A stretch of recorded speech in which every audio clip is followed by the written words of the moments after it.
Hello students. आज हम first part में इंडिया साइज एंड लोकेशन यानी ज्योग्राफी का फर्स्ट चैप्टर इसके बारे में पढ़ेंगे हम लोग और जानेंगे कि इंडिया के बारे में कितना कहाँ तक फैला हुआ है, इंडिया कहाँ सिचुएटेड है, सब चीज़ों के बारे में जानने की कोशिश करेंगे। तो सबसे पहले हम लोग थोड़ा सा देख लेते हैं इंडिया के बारे में कि India is one of the ancient civilisations in the world. जैसा आपको मालूम है कि वर्ल्ड में डिफरेंट डिफरेंट सिविलाइजेशंस क्रिएट हुई हज़ारों साल पहले।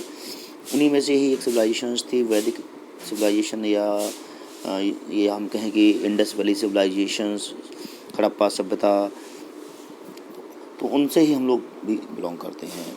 और हमारी कंट्री ने भी प्रोग्रेस की लास्ट 5 डिकेड्स की अगर हम लोग बात करते हैं या 50 ईयर्स हम पीछे जाते हैं तो हमारी कंट्री ने रिमार्केबल प्रोग्रेस की है in the field of agriculture, industry, technology और ओवरऑल इकोनॉमिक डेवलपमेंट्स में। वर्ल्ड हिस्ट्री में भी इंडिया का कंट्रीब्यूशन बहुत बड़ा है। हम बात कर लेते हैं लोकेशन की कि इंडिया कहाँ लोकेटेड है। तो जैसा आपको मालूम है कि India is a vast country, बहुत बड़ी कंट्री है इंडिया, एरिया वाइज भी और पॉपुलेशन के हिसाब से भी।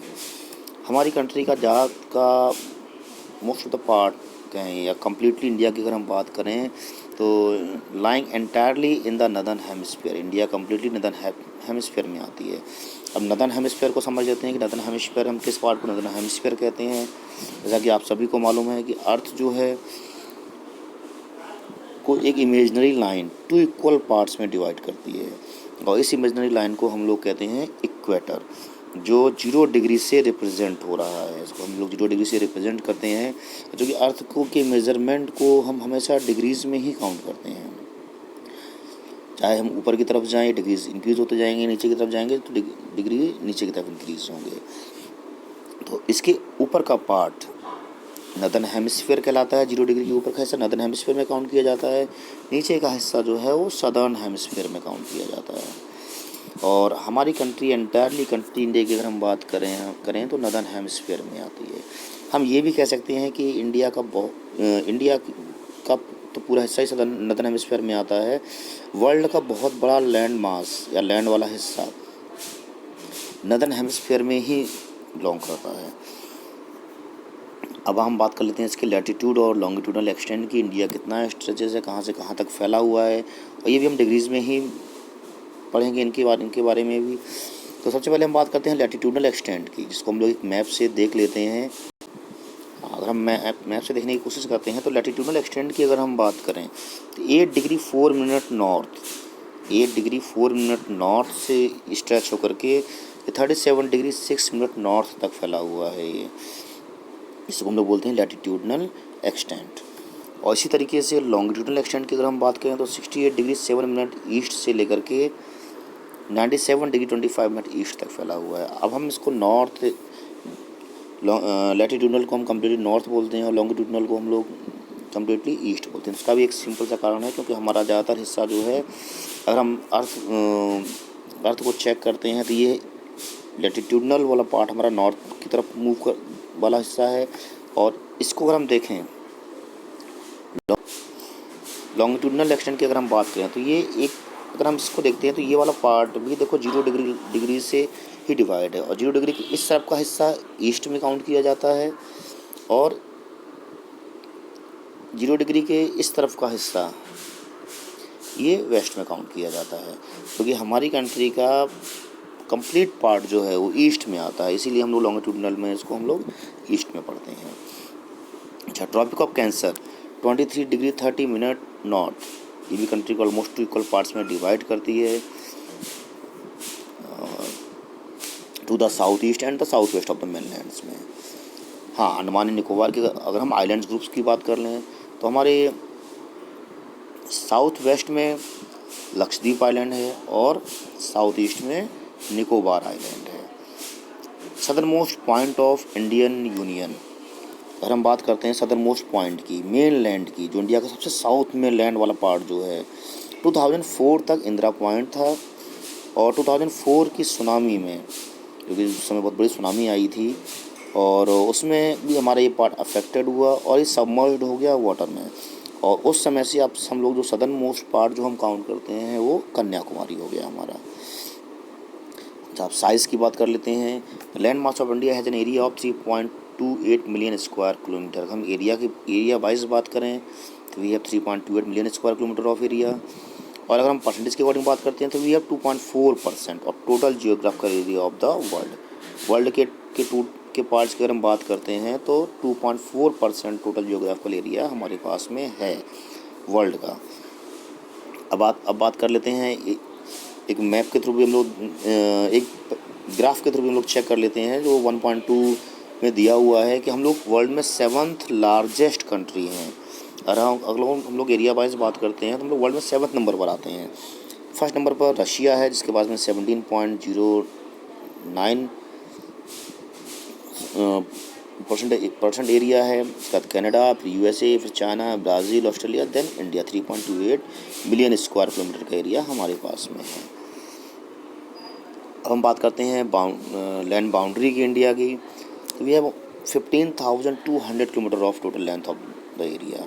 मेन लैंड हमारे पास में जो है 15,200 किलोमीटर का है, जो गुजरात से स्टार्ट होकर के जम्मू कश्मीर से होता हुआ और हम लोग वेस्ट बंगाल तक जिस पार्ट को हम लोग कवर करते हैं, लैंड बाउंड्री को कवर करते हैं, उसकी टोटल लेंथ जो है 15,200 किलोमीटर है।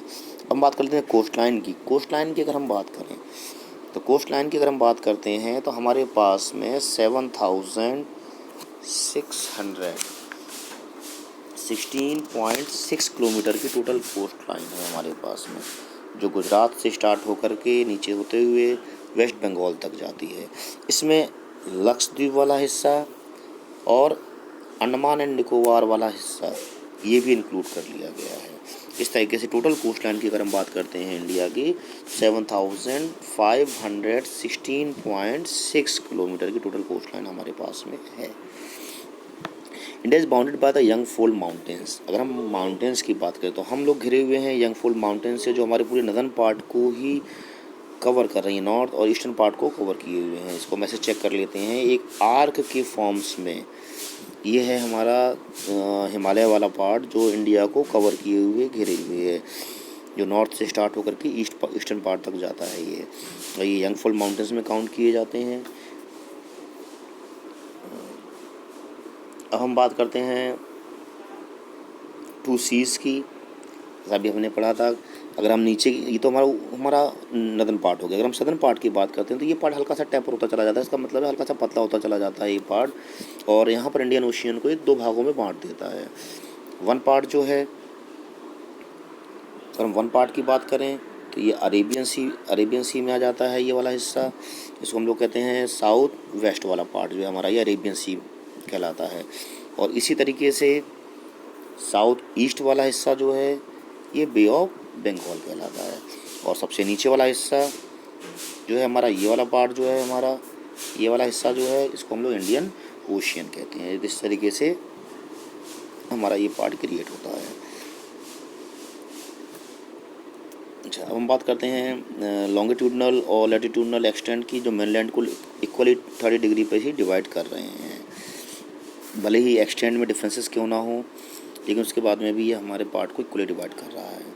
हाँ, अब आते हैं Gujarat to Arunachal Pradesh. There is a time lag of 2 hours. अगर हम देखते हैं गुजरात से अरुणाचल प्रदेश की को अगर हम लोग मैप में चेक करते हैं तो उसे आप देखेंगे कि गुजरात से लेकर के देखिए यहाँ से और यहाँ में लगभग 2 आवर्स का डिफरेंस है। सनराइज़ अरुणाचल प्रदेश में सबसे पहले होता है, लगभग 2 घंटे पहले होता है, और वही सनराइज़ यहाँ 2 घंटे बाद में हमें दिखाई देता है। ऐसी कंडीशन में टाइम डिफरेंसेस क्रिएट हुए। उस टाइम डिफरेंस को कंट्रोल करने के लिए या उस कन्फ्यूज़न को दूर करने के लिए गवर्नमेंट ने एक स्टैंडर्ड मेरिडियन सेलेक्ट किया, जो इंडिया के 82 डिग्री 30 मिनट ईस्ट से निकल रहा है। और इंडिया का एक पार्ट यूपी का जो मिर्ज़ापुर है वहाँ से ये निकल रहा है। वहाँ से ही हमारी कंट्री का होल टाइम जो है, या ये कह लें कि एक ऐसा टाइम यहाँ से सेलेक्ट किया गया ताकि कंट्री के लिए एक सेम टाइम मिल जाए, स्टैंडर्ड टाइम मिल जाए, जहाँ डिफरेंसेस ना हो किसी भी तरीके के। उन डिफरेंस से बचने के लिए इसको यहाँ से सेलेक्ट किया गया, मिर्ज़ापुर से यूपी के। अच्छा, इसके बाद अगर हम देखें तो साउथ के में और नॉर्थ में अगर हम लोग देखते हैं तो साउथ में डेज़ एंड नाइट जो हैं इक्वल होते हैं। यहाँ पर डेज और नाइट में डिफरेंसेस नहीं है, बिल्कुल इक्वली हैं। 12 आवर्स की डेज, 12 आवर्स की नाइट्स होती हैं, बट नॉर्थ में यहाँ डिफरेंसेस आ जाते हैं डेज और नाइट्स में। इसका मेन कारण अगर हम देखें, साउथ वाला हिस्सा हमारा इक्वेटर के पास में है। इक्वेटर के पास में होने की वजह से सन की रेज लगभग कम्प्लीटली पड़ती रहती हैं यहाँ पर, और ऐसी कंडीशंस में यहाँ डेज और नाइट में डिफरेंसेस नहीं होते हैं। और हमारा जो ये नॉर्थ वाला हिस्सा जो है ट्रॉपिकल पार्ट्स में आता है, टेम्परेट जोन में आ जाता है। इस वजह से इस वाले पार्ट की अगर हम बात करते हैं तो यहाँ टेम्परेट जोन में होने की वजह से सन की रेज जो है देर से पहुँचती हैं। तो यही वजह है कि यहाँ पर डेज और नाइट में डिफरेंसेस हमें देखने को मिल जाते हैं। वन मोर थिंग, और एक चीज़ हम लोग इसमें देख लेते हैं कि जैसे अर्थ को इक्वेटर 2 पार्ट्स में डिवाइड कर रही है, वैसे ही इंडिया को भी एक इमेजिनरी लाइन 2 इक्वल पार्ट्स में डिवाइड कर रही है। ये ट्रॉपिक ऑफ कैंसर कहलाती है। इसी तरीके से हम अगर सदर्न हेमिस्फीयर की बात करते हैं तो वहाँ भी एक लाइन है जो उस वाले हिस्से को डिवाइड कर रही है, और ट्रॉपिक ऑफ कैप्रिकॉर्न कहलाती है। तो ट्रॉपिक ऑफ कैंसर इंडिया को लगभग 2 इक्वली पार्ट्स में डिवाइड करती है, और इंडिया के 8 राज्यों से ये लाइन निकलती है, जैसे गुजरात, राजस्थान, मध्य प्रदेश, छत्तीसगढ़, झारखंड, वेस्ट बंगाल, त्रिपुरा एंड मिजोरम। इन जगहों से ये लाइन निकलती है इंडिया की। बाकी हम लोग अब नेक्स्ट वीडियो में पढ़ेंगे, सेकंड वीडियो में इसके इंडिया के बारे में। Okay, thank you.